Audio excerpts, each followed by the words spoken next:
So magandang araw, magandang hapon, magandang gabi. Depende ho yan sa time zone ng ating lugar at sang sulok tayo ng ating mundo. Sana sa mabuti tayo, nakalagayan at walang sakit-sakit ang lahat. Sa mga kababayan nating OFW at mga kababayan natin na nandyan sa Pilipinas, mapagpalang araw sa ating lahat.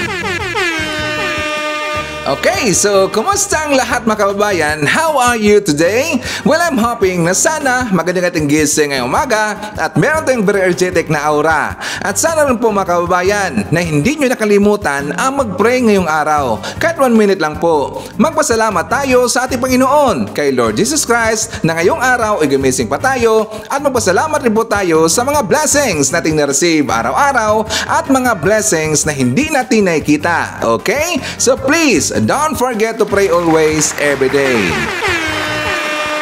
So ngayon mga kababayan, before na mag-start po ng ating balitaan ngayong araw, well, you already know the flow of our program na kung saan unahin natin dito sa pag-shoutouts ang ating top 5 commenters doon sa ating last vlog.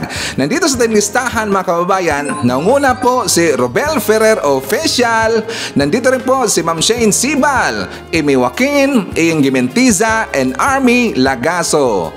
Pasalamatan rin po natin mga kababayan ang nagbigay sa atin ng super thanks, si Ma'am Crisilda Apare, nagbigay sa atin ng 10 Hong Kong dollar. And also, thank you so much sa ating mga channel members. Sila si Mel Grace Holmes, Bia Bibar, Russell T. Rowell, Fiz Calante, Posong Inami o Sis Queen, and Cosmo Defender. Also, shout out sa ating mga early birds. Sila si Maria Cristina Manimbao, Los Romero, Darwin Biahiro TV, John Kuan, Virginia Lagasca, Nonoy Florin Hills, Joseph Magallo, Florifi Gumapak, Emiliano Barcial Jr., and Marlene de los Santos. Mga kababayan, alam nyo, gusto ko sana na magnegosyo po ng pulburon. Hey, kumusta nga pala yung mga pulburon vloggers mga kababayan? Abay, balita ko, nakagulo yata yung mga DS at saka yung mga DBS na mga supporters mga kababayan. Ano yung DBS, Sir Ivan? Yung Duterte Bastos supporter na mga vloggers. Nagkagulo sila kasi meron pong kumalat ngayon na nag-viral doon sa Twitter mga kababayan na kung saan ito po'y balita doon sa Jakarta, Indonesia. Itong balita na ito mga kababayan, abay ginulat ang lahat kasi ito po'y tungkol kay FPRRD. So ngayon, ang mga DBS na mga vlogger at saka yung mga pulburon vloggers mga kababayan, abay toto depensa dito ngayon at saka nagkagulo na sila lahat mga kababayan. Kung ano yan, ipapakita natin yan mamaya. So pag-uusapan rin po natin, meron ngayong nagpaipal at mukha yatang idol niya si Bintolfo mga kababayan. Sino yan, Sir Ivan? Isang former undersecretary sa panahon po ni FPRRD na kung saan sumakay siya ngayon sa kasikatan ni General Macanas sa issue dito kay General Acorda, yung kinasuhan po si Macanas mga kababayan. Naglabas siya dito ng kanyang opinion doon po sa kanyang vlog na kung saan tinawag rin po niya na sip-sip daw itong si General Acorda mga kababayan. Sabi pa nga niya na ang pagkaso dito ni Acorda, binusalan daw nila, sinupress daw yung freedom of speech mga kababayan. Ang problema dito kay former undersecretary, hindi niya kasi pinanood po ng buo yung video ni General Macanas. And I think hindi niya po dito nakita yung thumbnail na ginawa po na content or vlog ni Macanas mga kababayan. Nakapagsabi kagad dito na sumibsip kay BBM kaya kinasuhan daw si Macanas, nagpapasikat ng mga kababayan. Well, kung sino yan, ipapakita natin mamaya ang kanyang vlog. So pag-uusapan rin po natin si Congressman Dante Marcoleta. Nakita ko kanina sa kanyang programa mga kababayan na kung saan ang ganda po ng kanyang pag-explain tungkol dito sa nangyari na kumakalat na People's Initiative daw, People's Initiative with signatories pero in exchange po ng ayuda. Diba, bibigyan ka daw ng 100 pesos mga kababayan. Pero ngayon, alam nyo ba yung balita kumalat na tumaas na daw yung bigayan mga kababayan? Umabot na daw ng 2,000 pesos. So dahil nga nabanggit dito ng isang nag-viral na video, yung yung babae mga kababayan, di ba, nanghikayat siya. Doon po sa viral na video, binanggit niya na ayon daw kay Congressman. So doon po nag-react itong si Congressman Dante Marcoleta mga kababayan. At saka ipapakita ko mamaya, maganda po ang kanyang pag-explain. And of course, siyempre, marami pang iba. Alam niyo lang po si Sir Ivan. Palagi itong marandalan ba na nga pasabog, every time na maglalabas tayo ng mga bagong balita dito sa ating channel. Okay, so before tayo mag-start mga kababayan, well, syempre, kukumustahin ko muna kayo at saka shoutout natin ating mga pinalangga po na mga legends, ang ating mga senior citizen. Hello po, kumusta? Kumusta? I'm hoping po na nasa maayos kayo na kalagayan. Kukumustahin rin natin mga kababayan ang mga pinalangga natin na mga Marcos Loyalist. At syempre, nandiyan rin po mga kababayan nating DDS all over the world. Howdy din mga kababayan, lalong-lalo na maraming salamat sa Uniteam supporters. And of course, thank you so much sa ating mga returning viewers, mga solid supporters to San Ivan, mga Sukis Ting Channel, thank you so much. At maraming salamat sa mga viewers na hindi nag-i-skip ng ating mga commercials. Thank you so much. At syempre mga kababayan, i-welcome po natin ating mga new subscribers, mga bagong pasok sa Ting Channel. Welcome to the family and thank you po for appreciating our channel. Ngayon, before ito pupunta doon sa mga mainit na mga issue at kamaritisan ng mga pulburon vloggers, well, dito muna tayo sa good news po, na kung saan pag-uusapan muna natin yung upcoming natin na dedicated internet satellite sa Pilipinas. Diba, dalawa po yung i-launch ng Usaris yata yung ka-joint venture ng Pilipinas mga kabayan. I think na next month na by February, i-launch po yung internet satellite. So ito po yung very good news po sa mga kababayan natin na nandun po sa mga remote areas at saka doon rin po sa mga islands mga kababayan. Di ba yung mga remote areas, napakahirap po ng signal dyan mga kababayan. Mag-internet tayo, kanga na yung signal natin dyan. At saka ang hirap po makipag video call mga kababayan. So ito po yung mas solusyon na by next month. Pero aasahan natin mga kababayan na hindi yan po kaagad na mag-operate. Bakit? Siyempre, launching ito by next month sa February. Siyempre, satellite mga kababayan. Pero ang gagawin dito ng DICT, magkaroon pa sila ng yung receiver po sa bandwidth mga kababayan. So pupuntahan nila yung mga area ng mga liblib at saka maglagay sila doon ng receiver ng satellite. So baka siguro isipin dito ng mga haters na, oy, nandyan na po yung satellite, bakit wala pa rin pong epekto sa Pilipinas? Bakit wala pa rin pong internet yung mga liblib na lugar mga kababayan? Okay? So unahan natin sila. Mag-create pa ho sila ito ng hub diyan sa mga remote areas para po sa magiging receiver ng bandwidth galing po sa internet satellite. At para maintindihan pa natin, let's watch this. Nakatakdang ilunsad ng Pilipinas ang internet satellite na Agila, kung saan magbibigay daan ng mas malawak na connectivity sa mga malalayo at liblib na lugar. Yan ang ulat ni Rod Lagusad. Game changer. Ito ang posibleng dalang epekto ng Agila satellite sakaling ito ay matagumpay na ma-launch pagdating sa internet connectivity sa bansa ayon sa Department of Information and Communications Technology. Ang Agila satellite ay isang satellite na dedicated o particular sa Pilipinas. Paliwanag ni Assistant Secretary Renato Paraiso, sa kasalukuyan ay may sinasagawang demand study para sa satellite communication. We have a survey on government agencies, both on nation and local estimate demand for the country po. Ibig sabihin mo niyan, tinitingnan natin kung saan pwede siya i-deploy or yung mga uses ng satellite natin. Aside from that, we are talking to many satellite operators, yung mga OSSPs natin, SSPOs natin, yung satellite service operators and providers natin, and manufacturers to screen and evaluate their satellite and services. We are also coordinating with the International Telecommunications Union for revision of the international frequency allotment to para naman sa Pilipinas. Anya, malaki ang may tutulong nito, partikular na sa mga geographical isolated and disadvantaged o GIDA areas. Dahil sa satellite technology ito, inaasahan rin na mas makakamura ang pamahalaan dahil hindi na kinakailangan maglatag pa ng mga kable. Pag nandyan na yung mga satellites, galing ho sa taas, ang ipoprovide nyo na hindi na infrastructure, yung mga equipment na lang para mag-receive ng mga satellite yung bandwidth natin from the satellites para naman ma-distribute do sa mga within the specific area range of that. Sinisiguro ng DICT sa publiko na kanilang ginagawa na mas magamit ito ng lubusan. Ito'y lalo't archipelago ang Pilipinas. Ibig sabihin maraming mga isla sa iba't ibang bahagi ng bansa. Samantala, bukod dito marami pang ibang proyekto ang DICT para mas magkaroon ng connectivity sa bansa, tulad na lang ng pagkakaroon ng free Wi-Fi sites.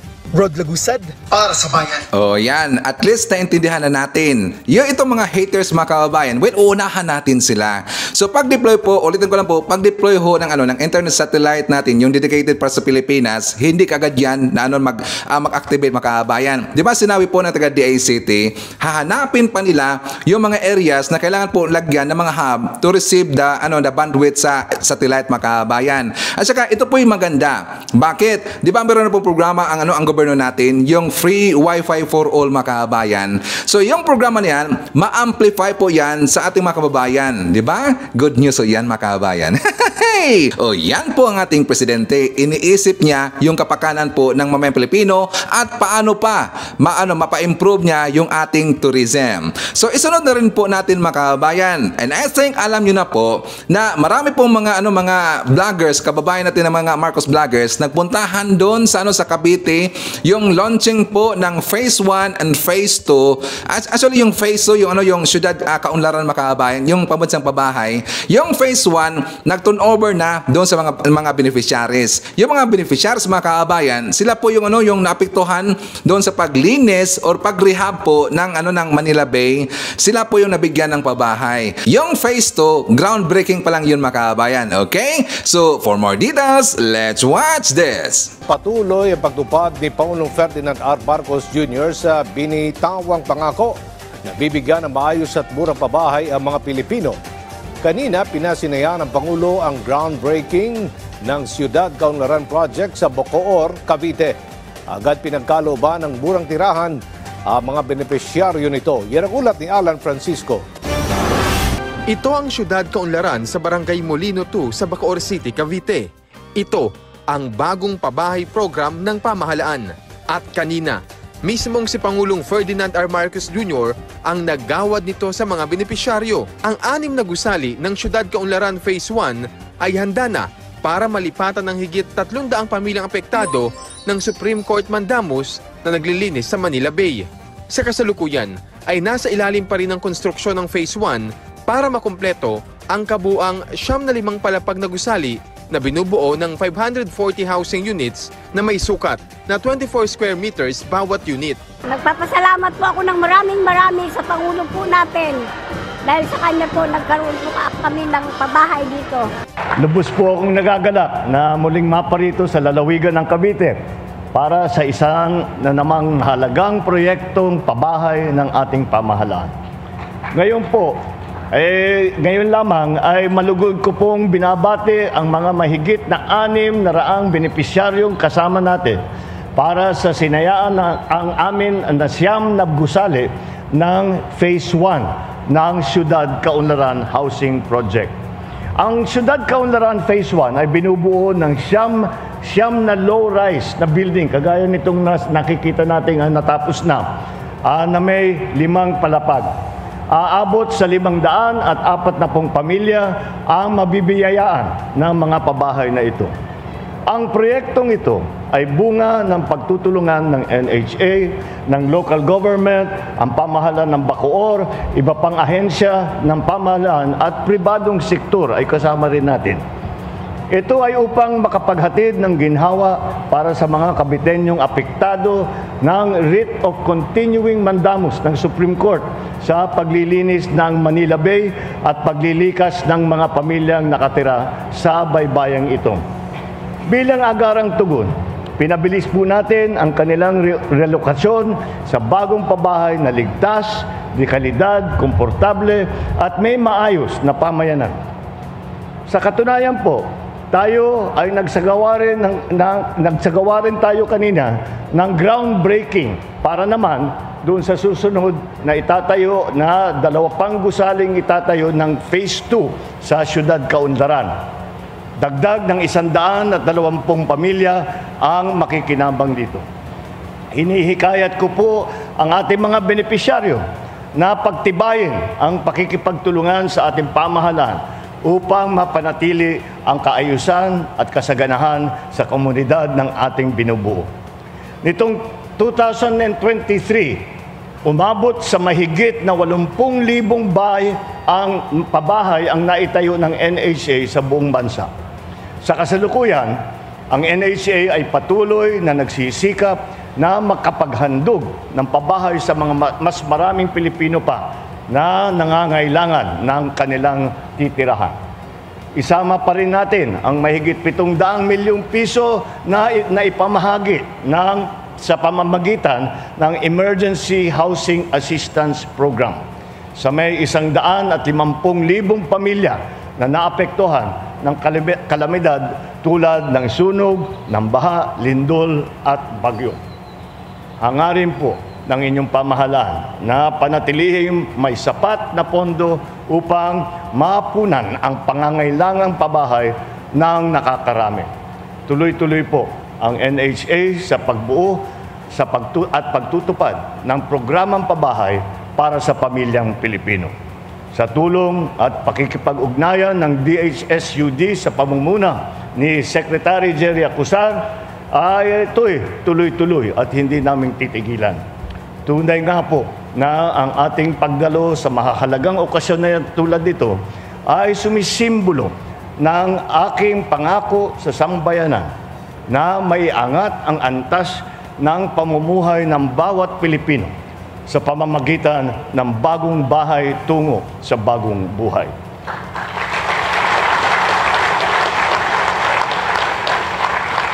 Itong siyudad Kaunlaran ay puno ng bagong pag-asa. Hindi lamang para sa mga benepisyaryo, ngunit para sa lahat ng makakakita ng tagumpay ng proyektong ito. Tinatawagan ko po ang lahat ng mga benepisyaryo na gamitin ang biyayang ito upang mapaunlad ang inyong mga buhay at matiyak ang magandang kinabukasan para sa inyo at para sa mga pamilya ninyo.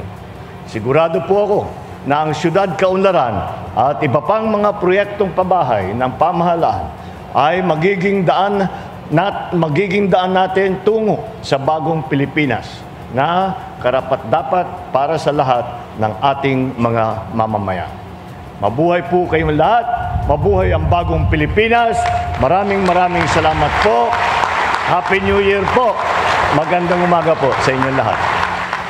Yan, ipinakita ko yung balita na yung makaabayan kasi nga si Sir Ivan, hinanapan po ng mga haters natin na saan na daw yung pabahay ni PBM. Mukha daw nanahimik makaabayan. Nanahimik ba? On time naman po at saka ongoing po yung mga constructions ng ibang mga areas ng pambansa pabahay ni PBM. At dito mga kababayan, nakita natin na talagang nagtrabaho po ang ating Pangulo. Ramdam na ramdam natin yung pamamahal ni PBM sa mamayang Pilipino. Ito bulag na lang po yung mga tao na hindi nila makita ang ginagawa ng ating Pangulo mga kababayan. Di ba lagi lang sinasabi, tulog daw si PBM, lagi daw nagpaparte at saka lango lagi sa pulburon mga kababayan. Ganyan ba yung lango sa pulburon? Maraming nagawa. At lalong-lalo na yung Agila Satellite mga kababayan, yan po ay Tatak Marcos. O di ba? Maraming good news, no? So ngayon, sulitin na natin yung isunod na natin po yung isang good news mga kababayan. Ito napakagandang balita dahil dito yung report po ni BBM na kung saan sasabihin niya dito na ang Pilipinas naka-recover na po dahil sa pandemya mga kababayan, yung dagok sa pandemya. Di ba alam ho natin yung panahon po sa pandemya, talagang nag-down po yung Pilipinas mga kababayan, nag-down po yung ekonomiya natin. So dito ang report ni BBM, naka-recover na po. Yes, na back to normal na po yung Pilipinas mga kababayan. So for more details, let's watch this. Ipinagmalaki naman ng Pangulong Ferdinand R. Marcos Jr. sa mga miyembro ng Diplomatic Corps sa Van Dinner na may tuturing ng back on its feet ng Pilipinas matapos ang pandemya at mga tinatawag na global shocks. Iaragulat ni Kenneth Pasyente. Kinilala ni Pangulong Ferdinand R. Marcos Jr. ang mahalagang papel ng diplomatic community matapos niyang pangunahan ang Van Dinner kagabi sa palasyo ng Malacanang. Ayon sa Pangulo, malaki ang naging tulong ng mga ito sa kanyang mga opisyal na biyahe abroad na naging dahilan ng pagpapalakas ng bilateral ties at nagsilbing daan-anya para sa mga bagong oportunidad para sa Pilipinas at sa kani-kanilang bansa. I am proud to have closely worked with many of you on many initiatives and endeavors since I assumed the presidency in the middle of 2022.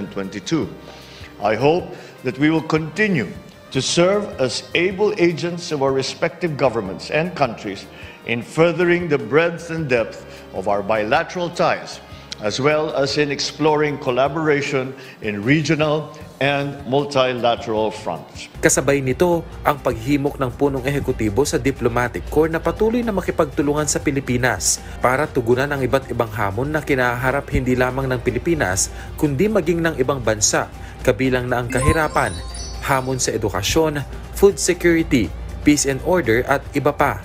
We cannot simply brush aside important global developments that affect all of us. After all, we belong to one single community of nations. Amidst geopolitical difficulties, it is our earnest hope that countries will find sincere motivation to work together and tap the power of the collective in finding ways to solve political conflict to achieve peace and prosperity for all. Pinagmalaki naman ng Pangulo na nakabawi na ang bansa mula sa dagok ng pandemya. Patunay anya rito ang paglago ng ekonomiya sa 6.1%, epektibong pagkontrol sa inflation, gayon din ang pagbaba ng unemployment at underemployment rate sa bansa. Cognizant that this journey ahead is without impediment, our plans for the future are based on sound economic policies that take into account realistic assumptions in anticipation of continuing global shocks arising from geopolitical tensions and climate change, amongst other risk factors. Hinimok din ni Pangulong Marcos Jr. ang mga bansa na magtulungan sa harap ng geopolitical tension kung saan binigyang diin niya ang independent foreign policy ng Pilipinas. To lasting and deepening friendships between our countries and our peoples for the coming year and for many, many, many years to come. Cheers. Happy New Year. Ang Van d'Honor ay isang tradisyonal na okasyon na ginaganap sa Malacanang. Dumalo rito kagabi ang nasa 54 na ambassadors at 11 international organizations head. Ayan, so ganyan ba yung gumagamit ng pulburon daw mga kababayan? Ang galing talaga ang sarap pakinggan yung napaka straightforward siya magsalita at saka klarong-klaro pa ang kanyang English mga kababayan. Ganyan ba ang gumagamit ng pulburon? Na kaya talaga Ako lang talaga dito yung nahiya po sa mga pulburon vloggers mga kababayan, hindi lutang ating Pangulo. At lalong-lalo na, magaling po ang ating Pangulo mga kababayan. So sana po, ako po yung mananawagan sa inyo, mga haters, mga anti-Marcos, magtulungan tayo. Kasi po yung success ni PBBM, success po yan ng buong Pilipinas. Diba? Ganun sana tayo, hindi yung maghilahan tayo pababa, sinisiraan natin na hindi naman totoo. Pero ang yung mga sinasabi nila mga kababayan, ito po meron kasi silang mga personal interest. Yung mga meron silang galit sa kanilang puso kasi nga hindi po napagbigyan ang kanilang mga gusto. At lagi silang naniniwala doon po sa vlogger na isang makwanggol talaga na walang ginagawa kundi po gustong pabagsakin ang pamumuno ni BBM. Kasi gusto niyang pabagsakin ang Pilipinas mga kababayan, di ba? So anyways, punta na tayo doon sa mga mainit na mga issue mga kababayan at syempre mga kamartisan po ng mga pulburon vloggers. But before that, i-shout out muna natin si Severino Calob. Nandiyan rin po si Marwan Ojo, Elma Banyaga, Alexandria May. Nandiyan rin po si Nympha Bautista, Jusey Tizi, and si Kader Sulaybi, Allen T.Y., Eme Yoshinaga, Rodolfo Bueno Cyrus, and Lito Cabanse. Mga kababayan, dito tayo po sa programa ni Congressman Dante Marcoleta na kung saan ma-explain niya dito. Ito pong nangyari na kaguluhan ngayon na kung saan meron na mga signatories na naglilibot na ngayon para to support po para maambindahan yung 1986 Constitution sa Pilipinas. Pero in exchange po ng ayuda. Ang nakalungkot kasi dito, yung target po ng mga kababayan natin, yung medyo nangangailangan po ng tulong mga kababayan.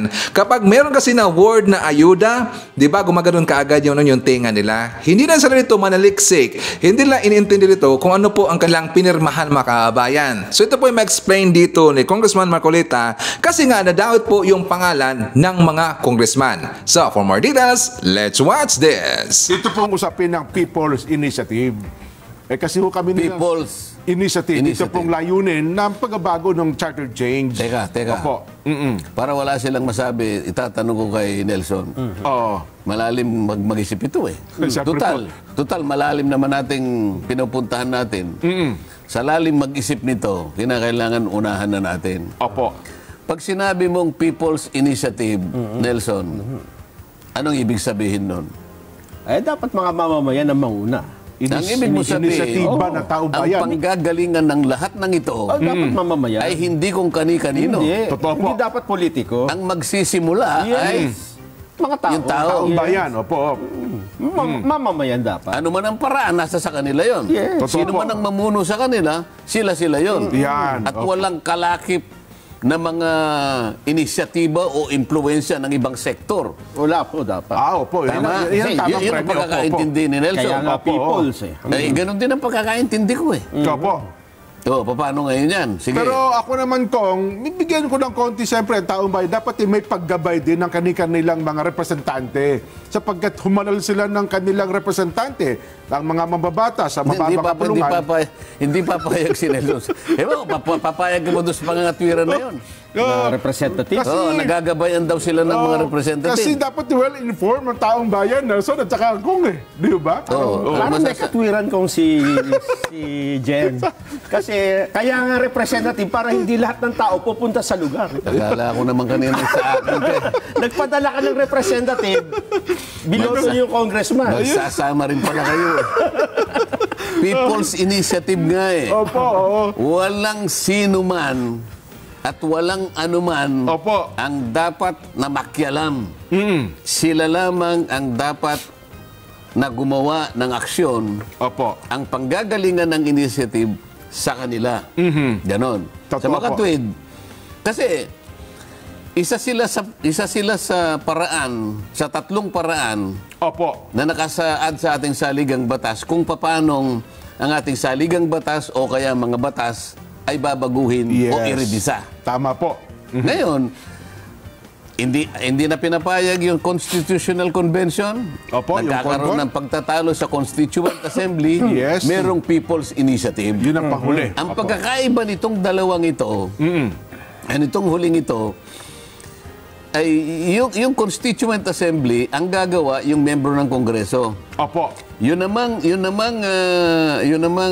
Constitutional Convention, ang Kongreso magpapanukala ng batas para makapag-elect ng mga delegado na gagawa ng pag-aambyenda o pagre-revisa ng saligang batas. Sa mga tweed, sa dalawa, may kinalaman ng Kongreso. Opo. Pero dito, Sa People's People's Initiative, nag-iisa ka.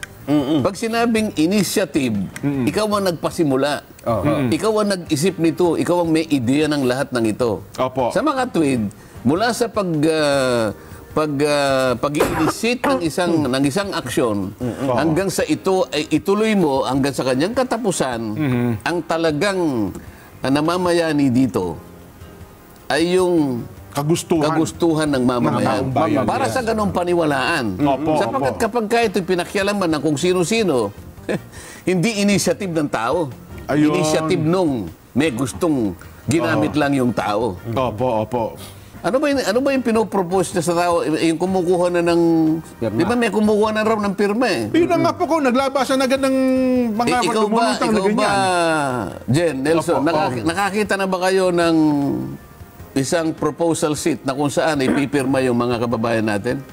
Wala pa po. Well, So kung hindi kayo nakakita, kung hindi pa nakakita, hindi natin alam kung ano yung proposal doon na kung saan pinapipirma yung tao. Hindi ba pwede na ang proposal ay baguhin ang saligang batas, pumirma ka, gusto mo o hindi? Hindi pa pwede yun? Hindi, proposal muna. Kailangan malinaw sa tao kung anong direction mo. Nakalagay na. Ba't ako pipirma ron kung hindi ko naman alam kung ano yung gusto mo ang mangyari? napirmahan daw po nila kung tumanggap ako ng AX sa kanang tupad. 3,000 pesos, meron 2,000, may ganun eh. Iba tayo. Hindi, kaninang umaga kasi, tinitingnan ko yung YouTube. Opo, binabrowse sa YouTube. YouTube ito eh. Opo. Hinahanap ko lang kanina, hindi ko makita. Hindi ko alam kung totoong ano to, o baka alam mo kasi marami nang gumagawa rito. Baka social media, opo. Baka mamaya ginawa lang naman ito para sa ganun ay pasamain yung initiative, ano? Opo. Huwag naman silang gagawa dapat ng gano'n. Kung wala namang ginawang totohanan na gano'n, baka naman may kababayan tayo na para lang pasamain yung initiative na ito, sila yung gumawa nito, no? Totoo po. Kasi nung aking tinitingnan, nung pinapanood ko, merong isang babae nagpapaliwanag. Opo, oo. Ang sinasabi niya, hindi ko nga alam kung anong lugar eh. Nagpapaliwanag yung babae, nakatalikod kasi, hindi ko nakita yung mukha. Yung audio lang ang narinig. Yung likod niya, nakikita mo, pagkatapos yung mga tao nasa harap niya. Okay. Sabi niya, ganito po yan. Gusto po ni Congressman, kanya. Opo. Batikan muna nga ako. People's Initiative, bakit si Congressman ang binanggit niya kagad? Gusto daw ni Congressman, Gusto po ni Congressman na yung pong AIX na tinatanggap ninyo, at saka yung tupad. Opo. Alam na natin yun, Jen, sana alam ng mga kababayan natin habang dinidiscuss natin ito, na yung tupad galing sa DOLE ay emergency employment na galing sa DOLE. Yes. Ito ay binibigay lamang doon sa mga emergency livelihood ito. Halimbawa, targeted ito, yung talagang mahihirap, walang hanap buhay. Pagtatrabahuin natin ng 10 araw, pagkatapos babayaran natin, ang amount is about 75% ng existing or prevailing minimum wage. So 10 araw yun, kung let's say 250 pesos, 10 araw, so meron siyang 2,500 after 10 days. Ito yun ang tupad. Yung AIX naman, ito yung subsidy talaga, assistance to persons in crisis situation. Yes po. So mga 3,000 pesos each naman yun, Jen. Okay, yun, hindi mo na pagtatrabuhin. Ngayon na sinasabi niya, ito pong dalawang intervention ng ating pamahalaan, gusto po ni Congressman ay maisabatas. Kaya po kanya, kung papayag kayo dito, para sa ganun po ay tuluyan na po na natatanggap po ninyo ito, may papipirma po kami sa inyo. Ngayon, kapag tinitingnan mo na unang-una binabanggit niya, 4 na beses niyang nabanggit yung salitang congressman, mali yun eh. Kasi initiative ng tao, dapat walang makikialam. Ba't niya binanggit ang pangalan ni congressman? Sa mga tweet, ang tao kaya pipirma, yun ang gusto ni congressman. Hindi yun ang gusto ng tao. Pagkatapos, para bang nagiging attraction yung AIX at saka yung tupad. Tatanggap ka ng pera hindi naman yun ang panukala Di ba? Kami nga, nung kami lang, akala namin, magagawa namin, ayaw naman na Senado, economic provision. Pero hindi namin sinasabing tupad o kaya AIX. Bakit ito? Parang nililin lang niya yung tao para lang mapapirma na kailangan daw maisabatas yung AIX at saka yung tupad. Nasa batas na yan Nasa batas na po yan. Nasagaan na yan na meron na kaming nilagay na pondo para sa tupad, para sa ganun. Sa panahon na kakailanganin at sa mga targeted na sektor ng ating lipunan, merong mabibigyan. Yung GAA ay batas. Yun, Nandun na sa batas yan Dapat bang ituloy? O kaya ay nasa tamang direksyon ba ito pong layunin ng People's Initiative sa pagbabago ng ating saligang batas? Ayan. Okay ba sa inyo yung dalawa? Tingnan mo na, medyo malawak yata ganun ba? Unang-una, wala kasi tayong, sabi ko nga sa'yo kanina, yung mga proposals, hindi natin alam. Yung tao kaya, alam niya lalo na yung pumipirma, alam niya kaya kung ano yung pinopropose at naipaliwanag ng mabuti. Hindi ako naniniwala nang ipopropose yung AIX at saka dahil mali yun. Mali po yun. Hindi, una best, mali talaga yun. Sana man lang, yung binabanggit ko sa yung nasa YouTube ay hindi totoo yun. Kasi kung yun ay totoo, mali yung simula nila. So ako, sana naman ay mali yung gawa-gawa lamang yun. Dahil mali yung umpisa. Pero ang atin pong premise ito ngayon, yung totoong People's Initiative Kong, batay sa paliwanag natin, ang layunin po ay ang amendments. Sabi nyo nga, iba yung revision, saka amendments ng ating saligang batas, particular na po yung economic provision. Pero importante sa atin ngayon, makita sana natin, kaya hindi tayo makapag-comment, dahil hindi natin alam kung ano yung proposal na nakalagay doon sa pinapipirmang papel. Isa pa lang lugar nagkumpirma, ito kinumpirma din ni Kong Pido Garbin, yung Albay area. Meron daw silang inisyatibong gano'n na pumayag yung mga mayor. Pero wala pa akong balita. Pero nakakuha ba kayo ng polyeto na kung saan yung proposal ay nakasulat doon para makita natin, makapagkomento tayo? Parang wala pang nagpapapirma, Kong. As of now, wala pa akong nabalitaan nagpapapirma. Ibig mo bang sabihin ay puro blank sheet yun na pinapipirma? Walang nakalagay na Ikaw ba pipirma ka sa blank sheet na hindi mo alam kung ano, para saan po ba ito? Hindi ka ba magtatanong? Ayun na nga po, walang gano'n. Kasi kung ang premise nga po nila, pumirma kayo sapagkat katanggap kayo ng tupad ng AIX, mali po yun. Aywan ko lang po kung pirmahin siguro, baka may nanonood din sa ating mga kababayan, kung sa kanila ba may pinapipirmahan na may kinalaman sa People's Initiative. Kasi wala pa ako nabalita, nagsimula ng papirmahan may ngayon. nakikinig naman siguro sa atin. Bago tayo matapos, meron nang magkukonfirm dito. Gusto lang po namin malaman. Importante po kasi na makita natin ano po yung mga proposals, ano po ba yung mga panukala na siyempre nando sa unang pahina siguro yun. Opo. Ito po ang mga panukala namin para baguhin natin ang ating saligang batas na papapayagin po sana namin kayo. Oo. Pero ang nagsasabi nito, yung mga tao mismo, yung leader ng mga tao. Opo, People's Organization. Na parang isinakamay na nila. Yung paggawa na, halimbawa, ang babagal naman yung mga mababatas natin. Tagal-tagal ang tagal na ng problema natin. Balitaktakan, debate rito, debate doon. Ang sabi nila, babaguhin ang magmula pa sa panahon ni FBR, panahon ni GMA, panahon ni ganito. Puro na lang, puro usapan tungkol sa pagbabago ng salig. Tayo na nga. Sa mga Jen, Nelson, isinakamay na nila. Tayo na lang, kasi nakalagay naman sa saliging batas, tayong mga mamamayang, pwede naman tayong mag-initiate ng pagbabago. Tayo na. Yes. Kailangan po liwanagin natin, kapag People's Initiative, talagang sa inyo po nanggaling. Yan, sa taong bayan. Gusto namin manggaling, sino po yung mga leader ninyo, ano po mga proposals ang kanilang nilagay para kayo'y papirmahin. Kasi alam ko, ang gumawa niyan, mga leaders ng ating populasyon, ng ating mamamayan, na sila mismo yung gumawa at sumulat ng proposal. Kasi yung proposal na to, i-examinin ng COMELEC. Bubusising mabuti yan. Pagkatapos titingnan niya yung mga nagsipirma, i-verify kung yung pumirma na yon, puro buhay lahat. Yun, kung totoong tao ba yun? kung isa lang ang pumirma o talagang pirma nila lahat ito. Yan. Pagkatapos ngayon, sisinuhin din ng COMELEC, i-determine niya. Tinanong talaga to, pero hindi ipinaliwanag eh. Parang hindi ipinaliwanag. At nung ipinaliwanag, hindi rin namin nakikita na nagkaintindihan sila. Yun na nga. So lahat ng ito, dapat timbangin. Titimbangin din ng COMELEC to. Ayan. Sige po, yun nga ang ating tanong sa kanila kung tamang direction ba itong People's Initiative sa layunin pong amyendahan ng ating saligang batas. Tanong mo natin, malinaw po ba sa inyo? Ganun na muna kasi hindi nga nila alam kung tama o hindi. Kung yung kapamaraan, hindi maliwanag eh.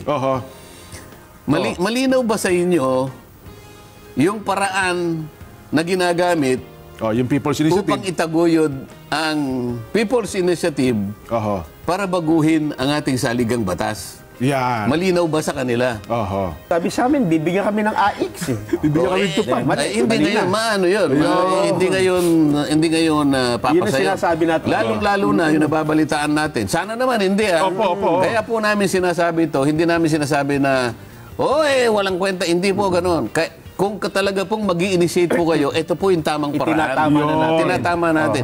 Pagka po kayo binigyan ng pera, hindi po initiative yun.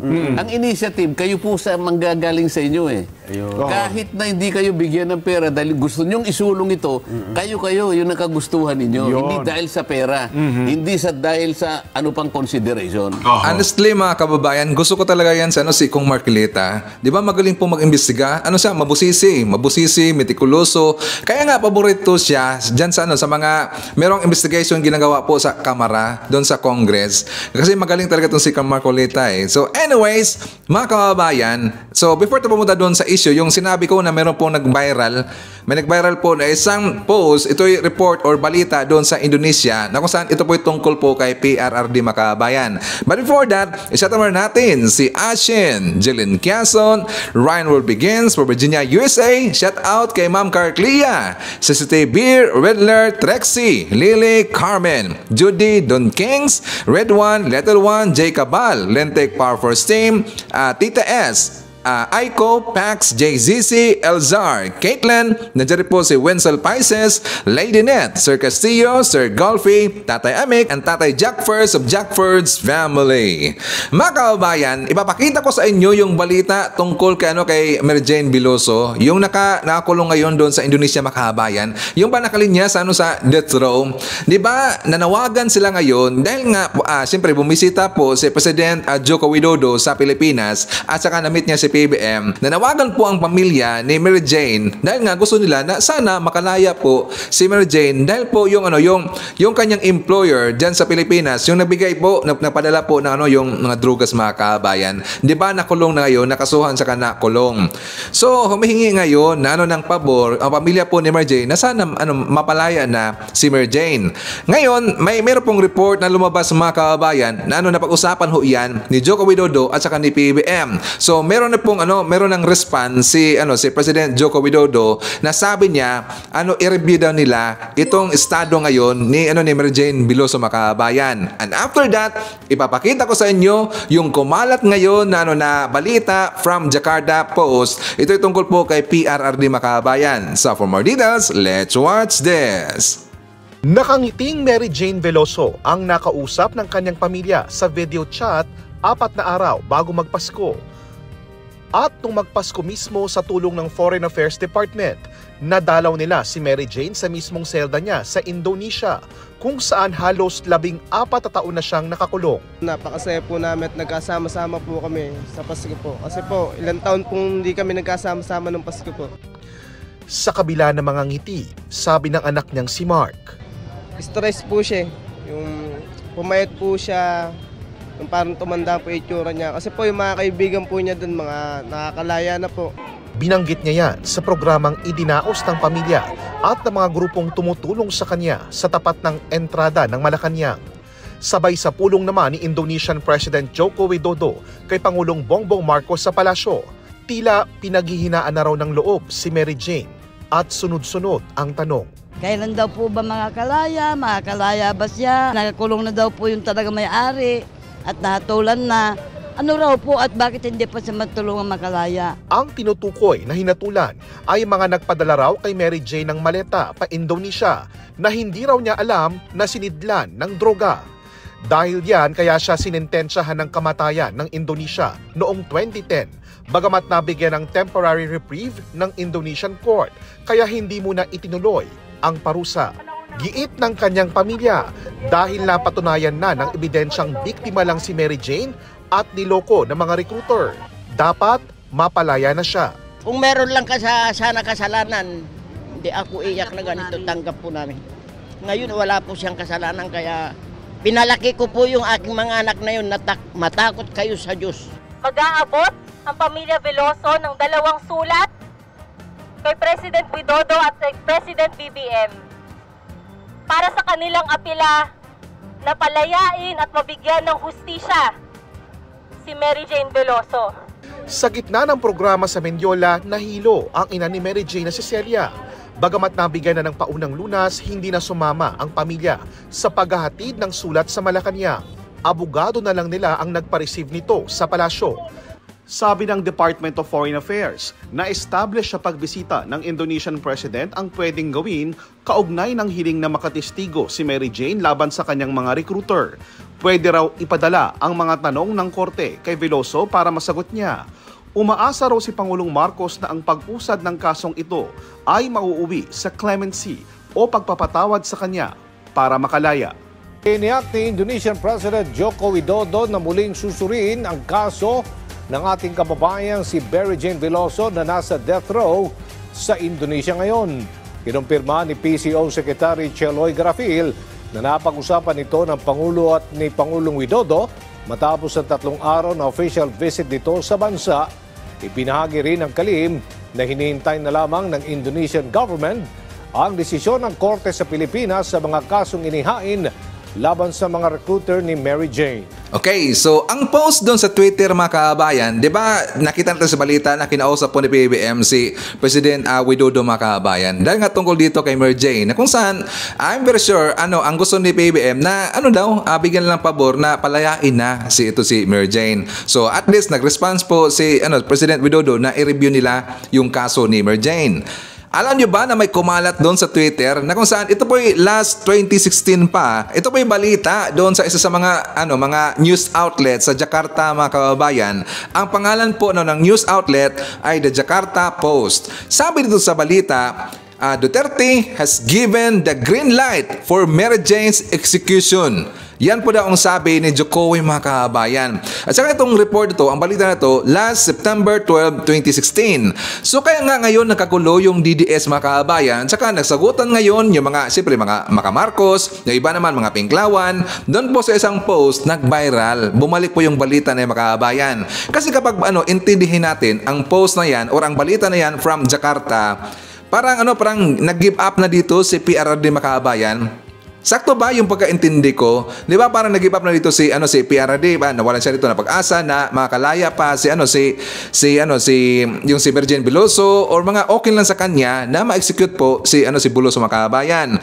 So tiningnan ko muna. Ayaw ko kasi na magbase lang tayo sa isang post mga kababayan. So ito po yung research ko doon sa Google na kung saan nakita ko ito na marami talagang nag-post po at balita from other news outlet. Like for example, dito po sa balita ng The Straits Times, Philippine President Duterte has given the green light for Mary Jane Veloso's execution. Sabi daw yan ni Jokowi, the same mga kababayan. At saka na-post rin po yan, nabalita po yan ng Pelstar. Sabi ito, Duterte gave go signal to execute Mary Jane Veloso.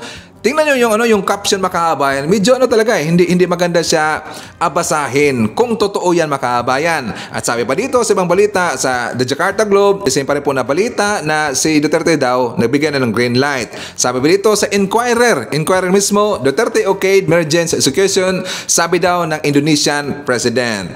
So nga mga kababayan, parang sabi ko, ganun ba? Okay lang kay PRRD na i-execute si Mary Jane? Hindi ba niya ipinaglaban?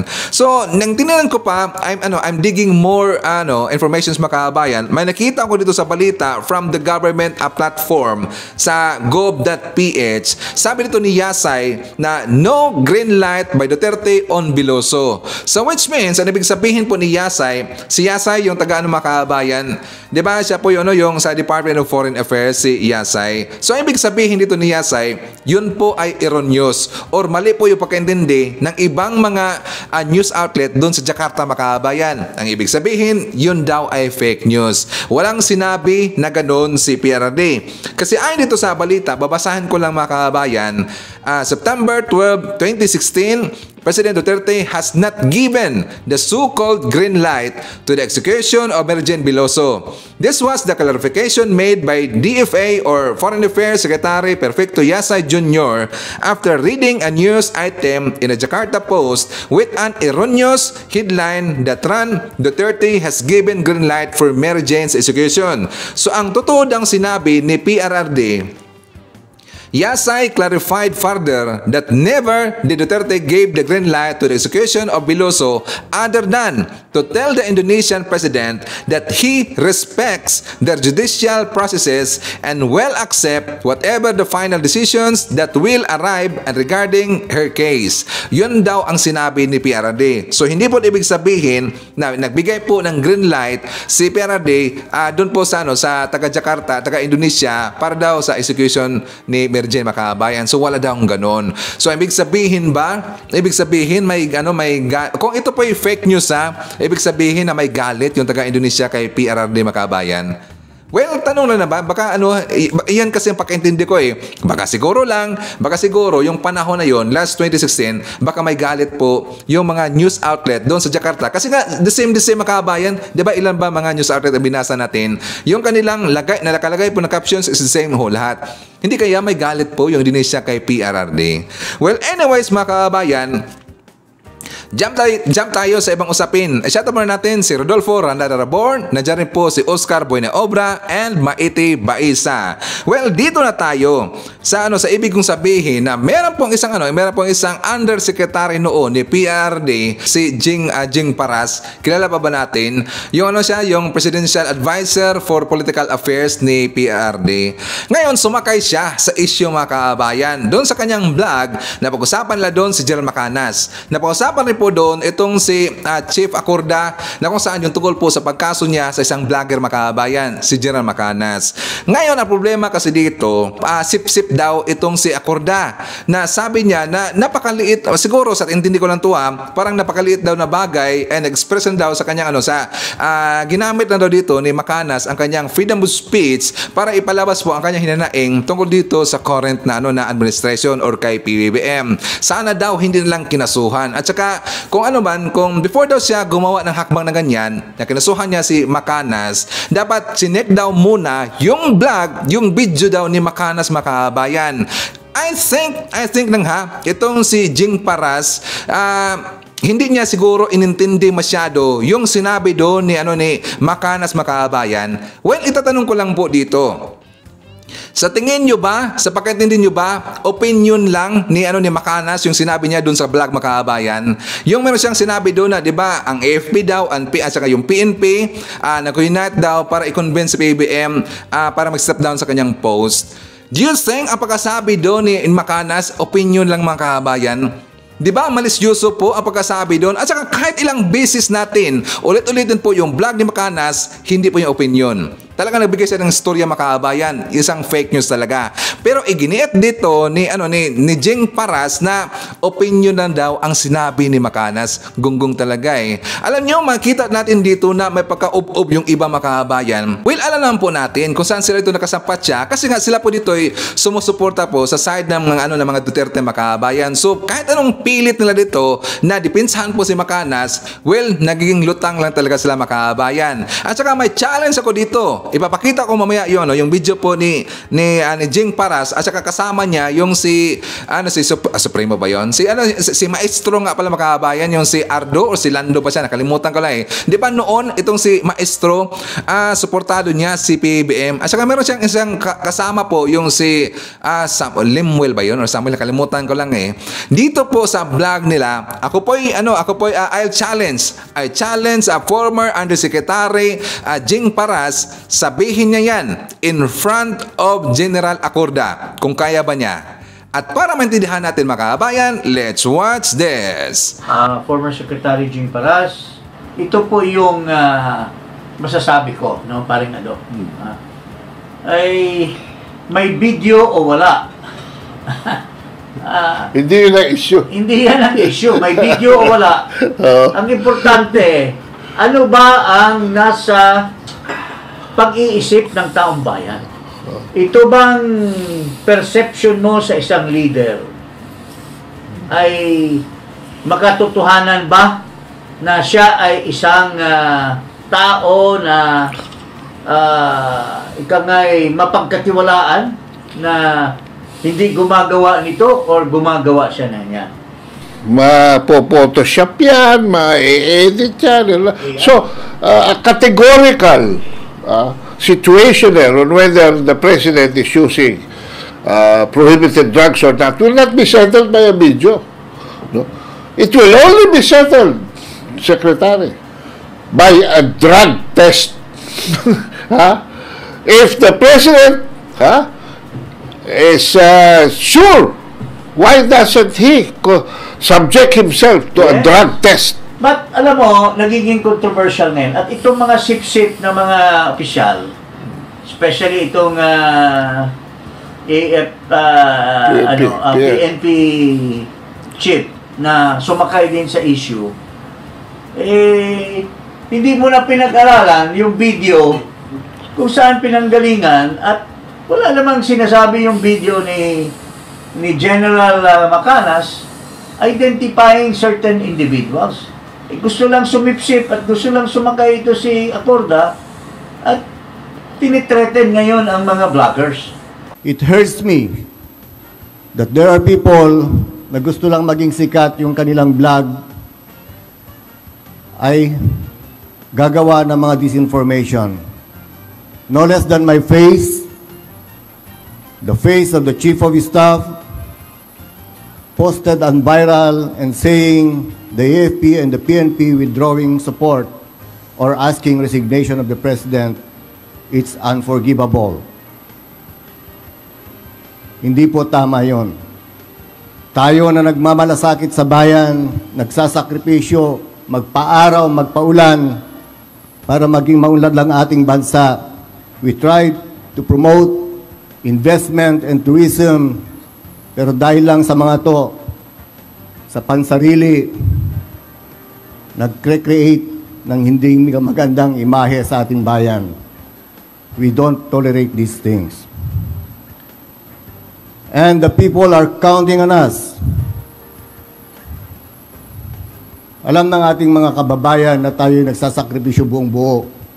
Sana man, konting respeto, kahit sa uniforme lang, huwag namang i-post using this information just to create a viral blog. Yan, ano masasabi mo dyan sa kasipsipan nitong... Can you say otherwise? You cannot say otherwise. If you say otherwise, you're out of your job the next day. Yeah. So, huwag ka na lang magsalita. Pero, in the process, General, with your respect po, pareho tayo, ako, naging cabinet secretary din ako dyan, naging mataas din tayo, ikaw, mataas din yung posisyon mo. Pero, wag sana po natin gamitin to suppress press freedom.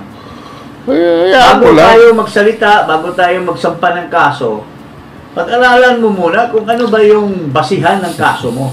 Kasi kung it was only because of kumalat, pero yung original na allegation does not say anything. Alam mo kasi, when one statement is made, and it is related by another to another person, and so on and so forth, and doon ka lang magbabase ng ng evaluation mo at analysis of the situation, hearsay na yan, sir. So, the best evidence is where it all started. Dapat nang imbestigahan nyo muna kayo. The root cause. The root cause of the story. The first cause. Ang first cause po, dapat kakasuhan yung si Peebles ng una kasi sila naman talaga yung first cause makakabayan. 'Di ba si Peebles nag-post siya doon sa kanyang account, doon sinakyan ho yun ni Maharlika. Dapat yung dalawa na yun kakasuhan rin po ni Acorda. Sabi pa nga ni Ado, 'di ba? Dapat daw tingnan muna yung first cause. Yung first cause yung napalabas po ng fake news makakabayan. At saka I challenge Ado ang itong si Paras na sabihin nila yan sa in front po of Acorda. At saka sabi pa ni Ado makakabayan, dutang talaga na wag na lang sana daw magsalita. Si Acorda, hindi na lang magsalita. At saka sip-sip ba yung ginawa ni Acorda makakabayan? Yan ba ang gusto nila na hindi po magsalita dito yung gobyerno kahit inaapakan na makakabayan? Hindi ba dapat magsalita si Acorda na kahit disinformations na yung nangyari sa kanya makakabayan? Di ba? Normal lang po na protektahan po ang kanyang sarili. Ang ginawa dito ni Acorda, ayon sa aking pagkaintindi ng makabayan, ang ginawa ito ni Acorda, pinotektahan niya ang kanyang pangalan. And aside from that, kahit hindi po nagkaso dito yung mismong PNP, pinotektahan niya yung hanay ng PNP. Kasi ayaw niya in the future, kapag hindi siya gagawa dito ng hakbang mga kabayan, ulit-ulitin yan araw-araw ng mga pulburon vloggers. So dito po, dahil sa ginawa po ni Acorda, talagang handsalot ako dito kay Acorda kasi talagang ginawa niya ang kanyang trabaho at ginawa niya dito ang dapat lang niyang gagawin. Dito po nagkaroon ng chilling effect. Sabi na chilling effect daw. Dito mag-iisip na yung mga vloggers na mahilig po magpakalat ng mga fake news na mga balita makabayan. So for me, okay lang po ang ginawa ni General Acorda na kinasuhan niya itong si Macanas mga kababayan.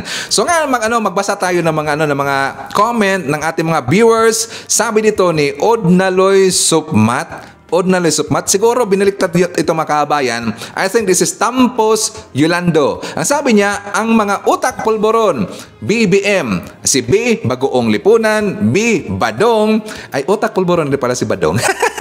Shout out, Badong. Okay, Maharlika, Sir Ivan, ito ang mga utak polboron. Agree na agree. Sabi dito mga kababayan ni Margie Navarro, thank you very much, PBBM vloggers. Keep supporting our PBBM and protect him. God is watching. We love PBBM. Sabi dito ni Teresita Pinafiel, sa June nila lalabas kasi ginagawa pa nila para maganda sa paningin nila. Basta kami na 31 million mahigit, PBBM pa rin kami. Kahit anong ipapakita nila na video, PBBM pa rin kami. Strong, PBBM kami solid. Sabi dito ni Cathy Cobay, grabe talaga si Hitad. Narinig ko vlog ni Hitad na humihingi ng tulong para daw kay Doc Yumol at kanyang pamilya. Pati din si Macanas ay humingi din ng tulong para daw kay Doc Yumol. Totoo yan. Marami po nagsasabi na pati rin daw si Macanas, mga kababayan. Actually, hindi ko nakita si Macanas eh. Ito lang po si Hitad na nanghingi dito ng fundings sa kanyang mga viewers na inuto niya para daw itulong doon kay Doc Yumol. Pero ang fundings na saan, mga kababayan? Hindi nakaabot eh. At yan po ay kinumpirma ni Doc Yumol, mga kababayan. At saka sabi pa dito ni Linda Achite, Sir Ivan, dati permi ako manonood sa vlog ni Maharlika during Doc Yumol. Pinafollow ko siya noon dahil mukhang matulungin, pero noon umpisa na siyang nainira sa ating presidente at first lady.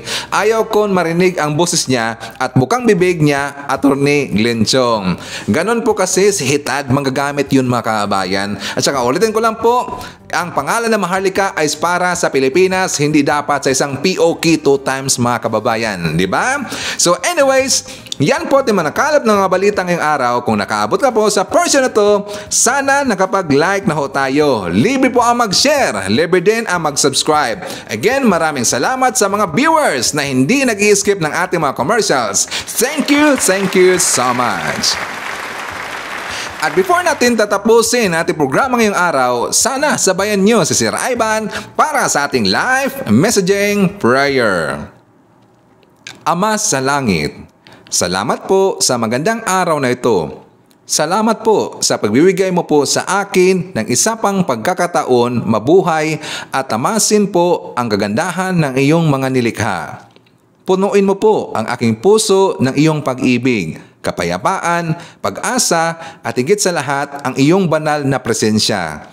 Isinusuko ko po ang lahat sa iyo. Mangyaring gabayan mo po at protektahan ako at ang aking pamilya ngayong araw. Hinihiling ko po ang lahat ng ito sa pamamagitan ni Hesukristo na aming tagapagligtas. Amen. So maraming salamat, mga kababayan, and I hope to see you again on my next video.